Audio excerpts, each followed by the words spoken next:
जय हिंद, वंदे मातरम, भारत माता की जय। राष्ट्र की बात प्रहार के साथ आप सभी का हार्दिक स्वागत। दोस्तों, आज राष्ट्रवाद की बात में क्या स्पेशल है कि आखिर लाख समझाने के बावजूद भी डोनाल्ड ट्रंप अपनी हरकतों से बाज नहीं आया और भारत पे 50% का टैरिफ लगा दिया। अब 50% टैरिफ लगाया। उधर मोदी ने कूटनीति के तहत से अजीत डोभाल को रसिया भेजा और रसिया में जाकर वो व्लादिमीर पुतिन से मुलाकात हुई। अब ऐसी रणनीति तैयार हो रही है कि सारे देश मिलके 31 देश मिलकर जो सुपर पावर अमेरिका है, सुपर पावर उनसे बहाल किया जाएगा, उनसे छीन लिया जाएगा। ये जैसे बैंकॉक के राष्ट्रपति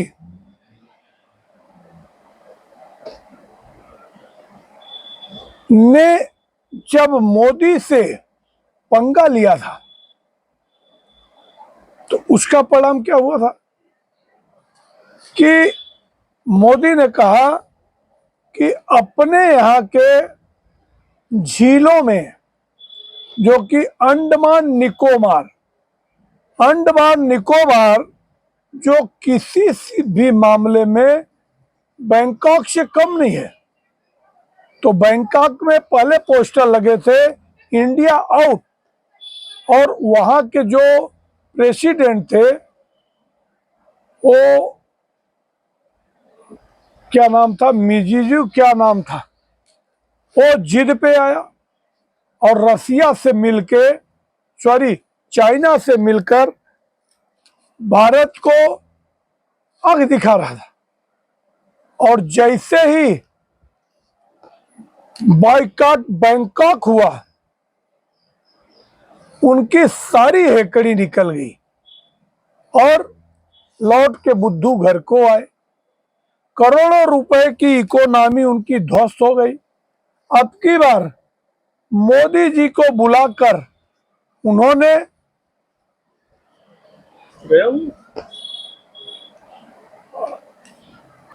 होश ठिकाने आया और मोदी जी का रेड कारपेट पे स्वागत किया।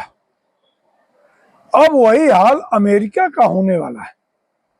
जिस दिन ट्रेंड हुआ कि बाइकॉट अमेरिका, इनकी इकोनॉमी ध्वस्त हो जाएगी और धड़ाम से गिरेगी और इसका फायदा रसिया को मिलेगा और इनके जो नाटो देश है वो अमेरिका की नीतियों से खुद खार खाए हुए हैं।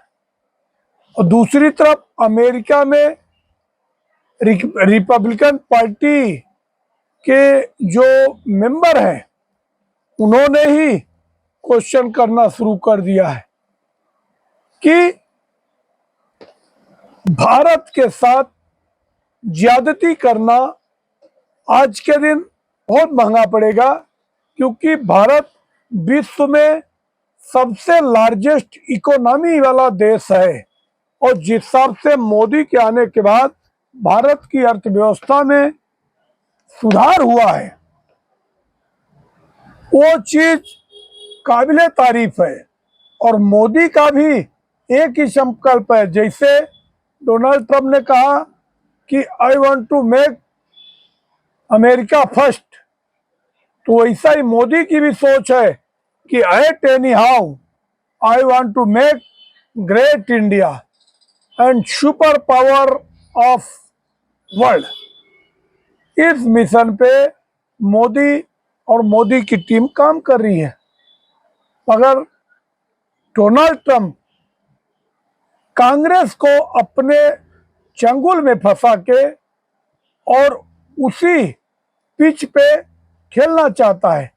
एक्चुअली रियल स्टोरी ये है कि अमेरिका चाहता है कि इंडिया में जो एग्रीकल्चर है या फिर जो मिल्क प्रोडक्ट है वो सब में अमेरिका की शेयरिंग हो, उसमें उनको हिस्सेदारी मिले।